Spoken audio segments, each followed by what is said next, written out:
နောင်ဘဝမှာအစင်းလာခြင်းနဲ့ဆိုရင်စိတ်မတူနဲ့ဒေါသမကြီးနဲ့လူတကာမြင်လို့ရှိရင်ပိယစက္ခုဟိတမ္ပတ္တန္တာဆိုချစ်ခင်သောမျက်လုံးနဲ့မေတ္တာမျက်လုံးနဲ့ပဲကြည့်ဒေါသမျက်လုံးနဲ့မကြည့်နဲ့မေတ္တာမျက်လုံးနဲ့ကြည့်အဲ့ဒါရင်ဖြစ်ရဘဝမှာမျက်စိလှမယ်မျက်လုံးကြီးပြူးကြည့်ရင်နောက်ဘဝအဲ့ဒီပြူးကြီးပဲဖြစ်မှာပဲသိကြတယ်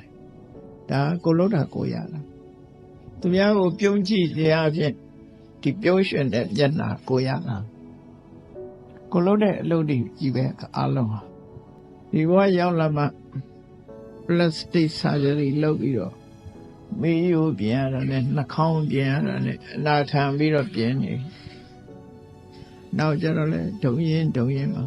ဒါပါပဲဆိုတာဖြစ်တာနော်အခုကမြန်မာစကားအဆုံးသတ်ဒါပဲတော့ဆိုတာအဲ့ဒါနော်